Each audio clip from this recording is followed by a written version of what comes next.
Hi friends, അപ്പം നമ്മൾ ഇന്ന് ഈ വീഡിയോയിലൂടെ പഠിക്കാൻ പോകുന്നത് ബിടെക് S3 2019 സ്കീമിൻ്റെ partial differential equations and complex analysis എന്ന് പറയുന്ന തേർഡ് സെമസ്റ്ററിലുള്ള കോഴ്സിൻ്റെ മൂന്നാമത്തെ മോഡ്യൂളാണ്.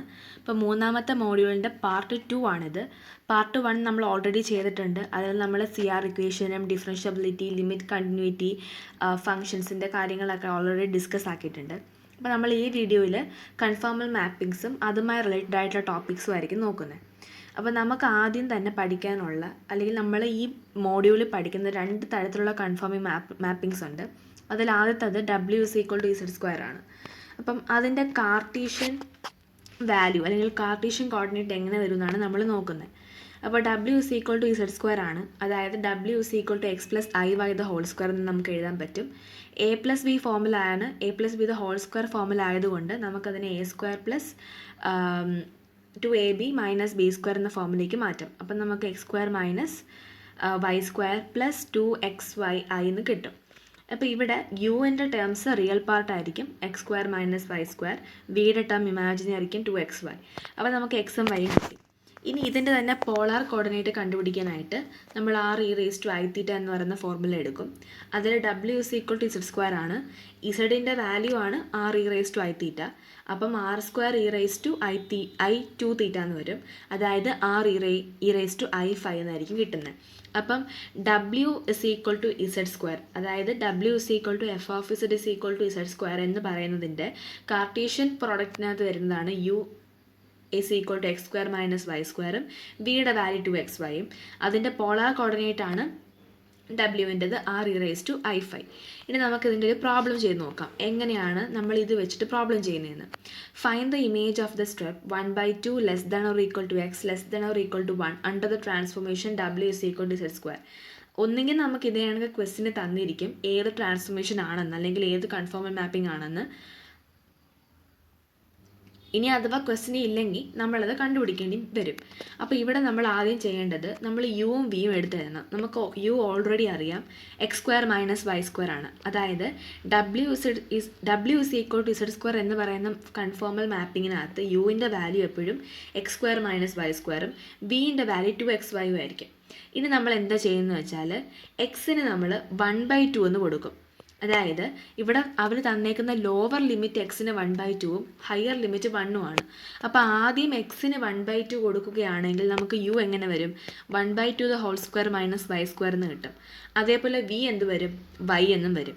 അപ്പോൾ നമുക്ക് യുവിൻ്റെയും യുവും വിൻ്റെയും പുതിയ രണ്ട് ടേംസ് കിട്ടിയിട്ടുണ്ട്. ഇനി നമ്മൾ എന്താ ചെയ്യാൻ പോകുന്നത് വെച്ചാൽ നമ്മൾ ആദ്യത്തെ ആ യു കണ്ടീഷൻ ഇങ്ങോട്ട് എടുക്കും. U=1/4 - v². ഇനി നമ്മൾ അവിടെ നിന്നും v²ൻ്റെ വാല്യൂ കണ്ടുപിടിക്കും. അതായത് നമുക്കൊരു -u - 1/4 എന്നുള്ള വാല്യൂ കിട്ടും. ഇനി നമ്മൾ ചെയ്യാൻ പോകുന്നത്, അപ്പം നമുക്ക് ഇപ്പം ലോവർ ലിമിറ്റ് അപ്ലൈ ചെയ്തിട്ടാണ് നമുക്ക് v² കിട്ടിയേക്കുന്നത്. അതായത് 1/2 എക്സിന് കൊടുത്തപ്പോൾ ഇനി നമ്മൾ എക്സിന് 1 അപ്ലൈ ചെയ്യും. 1 അപ്ലൈ ചെയ്യുമ്പോൾ യു നമുക്ക് 1 - y² എന്നും വി നമുക്ക് 2y എന്നും കിട്ടും. അതായത് y=v/2. ഇനി അവിടെ നിന്ന് നമ്മൾ യു വെച്ചിട്ട് v²ൻ്റെ വാല്യൂ കണ്ടുപിടിക്കും. അപ്പോൾ v² നമുക്ക് -4 × u - 1 എന്ന് കിട്ടും. അപ്പോൾ നമ്മൾ ലോവർ ലിമിറ്റായ 1/2 എക്സിൽ അപ്ലൈ ചെയ്തൊരു v²ൻ്റെ വാല്യൂ കണ്ടുപിടിച്ചു. അപ്പർ ലിമിറ്റായ 1 നമ്മൾ അപ്ലൈ ചെയ്ത് ഒരു v²ൻ്റെ വാല്യൂ നമ്മൾ കണ്ടുപിടിച്ചിട്ടുണ്ട്. അതാണ്ട് ആദ്യത്തെ v², രണ്ടാമത്തെ v². ഇനി നമ്മൾ നോക്കാനുള്ളത് the image will be the region bounded by the parabolas 1 and 2. അതായത് ഏതായിരിക്കും ഈ തന്നിരിക്കുന്ന ഇക്വേഷൻസ് പാരബോളയാണോ അതോ ഹൈപ്പർബോളയാണോ അതോ ലൈനാണോ നമ്മൾ നോക്കുക. അപ്പം നമ്മൾ രണ്ട് പ്ലെയിൻസ് വരയ്ക്കണം, ഇസഡ് പ്ലെയിനും W പ്ലെയിനും. അപ്പം നമ്മൾ ഇസഡ് പ്ലെയിനിൽ ആദ്യം 1/2 1 എങ്ങനെയാണെന്ന് വെച്ചാൽ പ്ലോട്ട് ചെയ്യാം. W പ്ലെയിനിൽ നമ്മൾ അത് കണക്ക് പ്ലോട്ട് ചെയ്യുക. അപ്പോൾ നമ്മൾ ഇതിവിടെ പ്ലോട്ട് ചെയ്ത് നമ്മളിത് ജോയിൻ്റ് ആക്കി വരയ്ക്കുമ്പോൾ നമുക്ക് ഈ രണ്ട് ഫിഗേഴ്സ്, അതായത് ഇസഡ് പ്ലെയിനിൽ നിന്നും W പ്ലെയിനിലേക്കുള്ള മാപ്പിംഗ് നമുക്ക് ബൗണ്ടർ റീജിയനായിട്ട് കാണാൻ സാധിക്കും.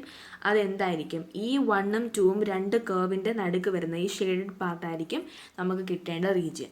ഇങ്ങനെയാണ് നമ്മൾ ചെയ്യുന്നത്. കൺഫോമൽ മാപ്പിംഗ് എന്ന് ഉദ്ദേശിക്കുന്ന ഇത് തന്നെയാണ്. ഇസഡ് പ്ലെയിനിലുള്ളതിന് നമ്മൾ W പ്ലെയിനിലേക്ക് മാപ്പ് ചെയ്യുക, അല്ലെങ്കിൽ W പ്ലെയിനിലുള്ളതിന് നമ്മൾ ഇസഡ് പ്ലെയിനിലേക്ക് മാപ്പ് ചെയ്യുക. അപ്പോൾ ആദ്യത്തെ കൺഫോമൽ മാപ്പിംഗ് എന്ന് വെച്ചാൽ W=Z² ആണ്. ഓക്കെ, ഇനി നമുക്ക് അടുത്ത് പഠിക്കാനുള്ള മാപ്പിംഗ് എന്ന് വെച്ചാൽ W is equal to F of Z is equal to E raise to Z. E raise to Z എന്ന് പറയുന്നതിൻ്റെ കൺഫോമൽ മാപ്പിംഗ് ആണ് നമുക്ക് നോക്കാനുള്ളത്. അപ്പോൾ നമ്മൾ അവിടെയും ആദ്യം ഇതേപോലെ യുവിനും ഇസഡിനും വാല്യൂ സബ്സ്റ്റിറ്റ്യൂട്ട് ചെയ്ത് കൊടുത്തതിന് ശേഷം യുവിൻ്റെയും വിയുടെയും വാല്യൂ കണ്ടുപിടിക്കുക. ഇവിടെ നമുക്ക് പോളാർ കോർഡിനേറ്റ് ആവശ്യമില്ല, നമ്മുടെ സാധാരണ കാർട്ടീഷ്യൻ കോർഡിനേറ്റ് മതിയാവും. ഇപ്പോൾ യു നമുക്ക് e raise to cos by എന്നും വി നമുക്ക് e raise to sine by എന്നും കിട്ടും. ഇനി നമുക്ക് ഈ W is equal to E raise to Z ട്രാൻസ്ഫോർമേഷനകത്ത് കുറച്ച് കണ്ടീഷൻസും കേസസും ഉണ്ട്. നമുക്കത് എന്തൊക്കെയാണെന്ന് നോക്കാം.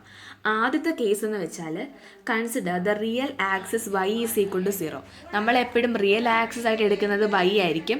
അപ്പോൾ ആ വൈ ഈസ് ഈക്വൽ ടു 0 ആയിട്ട് നമ്മൾ എടുക്കുക. ഇനി നമുക്ക് ചെയ്യാനുള്ളത് y 0 ആണെങ്കിൽ u is equal to E raise to X ആയിരിക്കും. തീർച്ചയായിട്ടും v 0 ആവും. Means the real axis is in W plane. അപ്പോൾ y ഈസ് ഈക്വൽ ടു 0 ആകുമ്പോൾ നമുക്ക് റിയൽ ആക്സിസ് എവിടെ കിട്ടും? ഡബ്ല്യു പ്ലെയിനിൽ കിട്ടും. ഇനി നമ്മൾ consider imaginary axis in Z plane. Z പ്ലെയിനിലുള്ള ഇമാജിനറി ആക്സിസ് നമ്മൾ കൺസിഡർ ചെയ്യുന്നു. അതായത് അവിടെ എക്സ് ആണ് 0. അപ്പം നമുക്ക് യു കോസ് ബൈ എന്നും വി സൈൻ ബൈ എന്നും കിട്ടും. അപ്പോൾ നമുക്ക് ഡബ്ല്യു പ്ലെയിനിൽ കിട്ടുന്ന എന്തായിരിക്കും? ഒരു സർക്കിൾ ആയിരിക്കും. അതായത് U square plus V square is equal to R square എന്ന ഫോമിലായിരിക്കും വരുന്നത്. ഇവിടെ ആറ് 1 ആണ്. ഓക്കെ, ഇനി മൂന്നാമത്തെ കേസ് എന്ന് വെച്ചാൽ a line parallel to X axis that is Y is equal to a constant. അപ്പം നമ്മളുടെ യുവിൻ്റെ value e raise to X cos സിയും വിയുടെ value e raise to X sine സിയും. അപ്പം നമുക്ക് കിട്ടുന്നത് ഡബ്ല്യു പ്ലെയിനിൽ എന്തായിരിക്കും കിട്ടുന്നത്? A circle with radius e raise to X, അതായത് U square plus V square is equal to e X the whole square എന്ന രീതിയിൽ കിട്ടും. ഇനി നമുക്ക് നാലാമത്തെ കേസ് എന്ന് പറയുന്നത് consider line parallel to Y axis. Okay, ഇനി നമുക്ക് നോക്കാനുള്ളത് കേസ് 4 ആണ്. കേസ് 4 എന്ന് വെച്ചാൽ consider the parallel line to Y axis ആണ്. അതായത് എക്സിൻ്റെ വാല്യൂ ഇപ്പോൾ അവിടെ കെ ആയിരിക്കും. അപ്പോൾ നമുക്ക് U e raise to K cos by എന്നും V e raise to K sine by എന്നും കിട്ടും. അപ്പോൾ നമുക്കവിടെ കിട്ടുന്നത് V is equal to U tan by the line passing through the origin with slope tan by. ഒറിജിനിലൂടെ pass ചെയ്യുന്ന ഒരു ലൈനും അവിടുത്തെ സ്ലോപ്പ് എന്ന് പറയുന്നത് ടാൻ ബൈയും ആയിരിക്കും. ഇങ്ങനെ 4 കേസസ് ആണ് നമുക്കിവിടെ ഇ റേസ് ടു ഇസഡ് എന്ന് പറയുന്ന കൺഫോമൽ മാപ്പിങ്ങിൽ ഉണ്ടാവുന്നത്. ഓക്കെ, ഇനി നമുക്ക് അടുത്ത് പഠിക്കാനുള്ള ടോപ്പിക് എന്ന് വെച്ചാൽ ബൈലീനിയർ ട്രാൻസ്ഫോർമേഷൻ അല്ലെങ്കിൽ ലീനിയർ ഫ്രാക്ഷണൽ ട്രാൻസ്ഫോർമേഷൻ എന്നാണ്. ഇതൊരു സിമ്പിൾ ടോപ്പിക്കാണ് നമ്മളുടെ ഈ മോഡ്യൂളിൽ.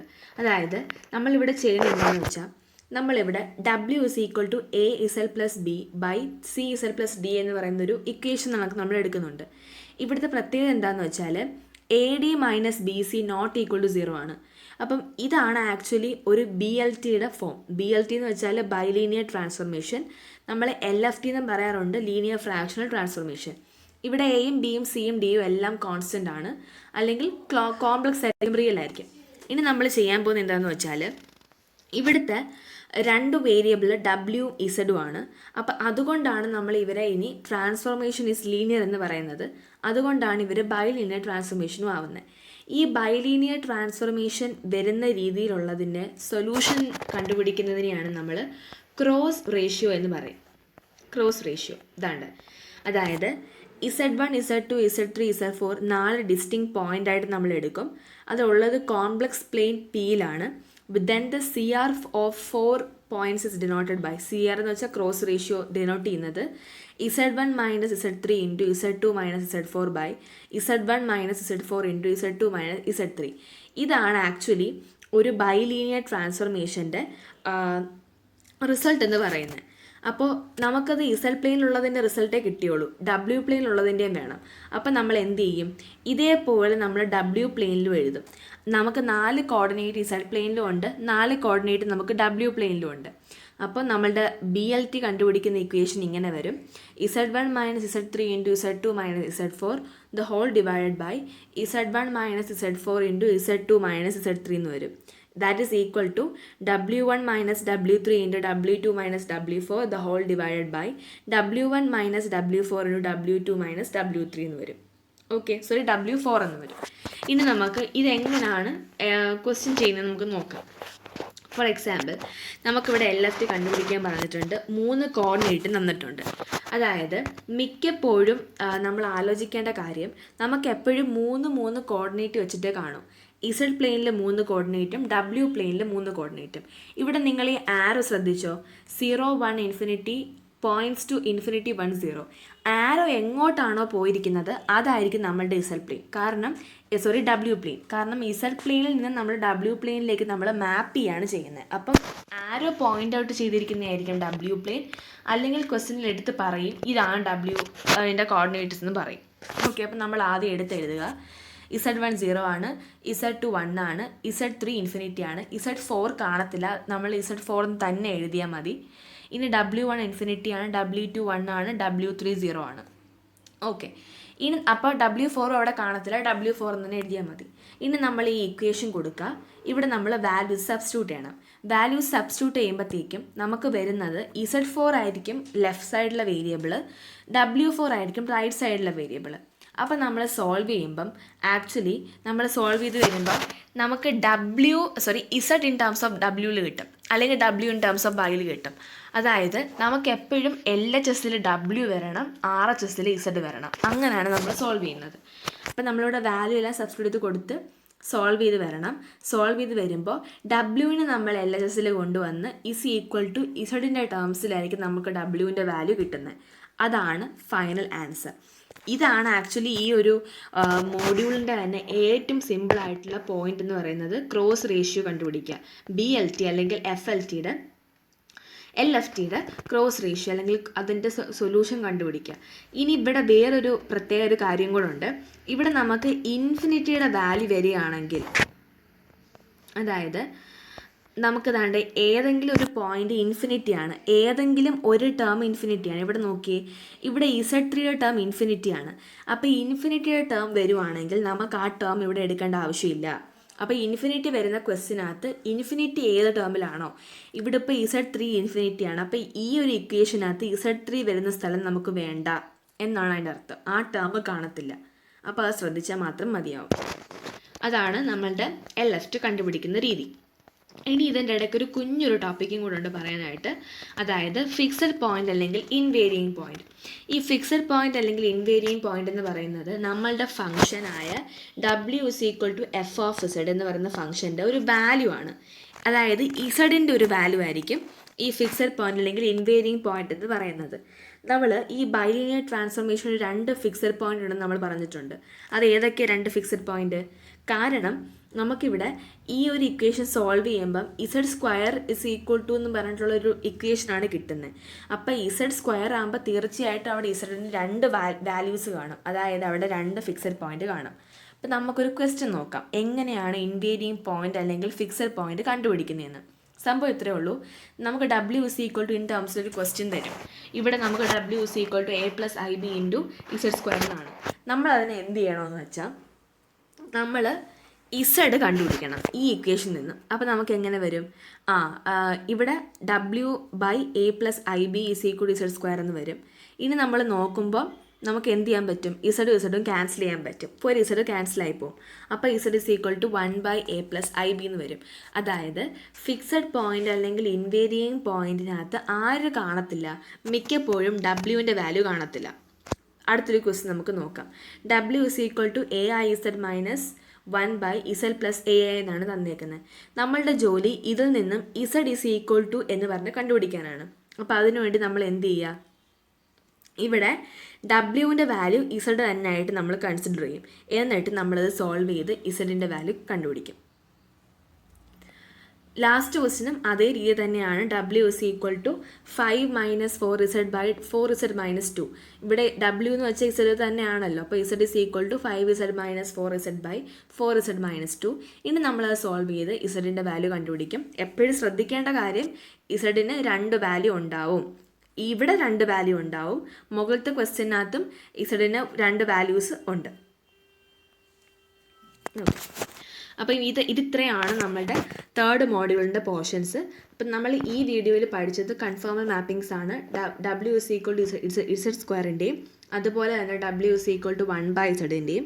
പിന്നെ നമ്മൾ പഠിച്ചത് ക്രോസ് റേഷ്യോ കണ്ടുപിടിക്കുന്നതാണ്. എന്തിൻ്റെ ക്രോസ് റേഷ്യോ കണ്ടുപിടിക്കുന്നതാണ്? നമ്മളുടെ LFTയുടെ ക്രോസ് റേഷ്യോ കണ്ടുപിടിക്കുന്നതാണ്. ക്രോസ് റേഷ്യോ എന്താണെന്ന് നമ്മൾ നോക്കി. അതുപോലെ തന്നെ ഫിക്സഡ് പോയിന്റും ഇൻവേരിയിങ് പോയിന്റും. ഇത് ഇത്രയുമാണ് നമ്മളുടെ 3rd മോഡ്യൂൾ എന്ന് പറയുന്നത്.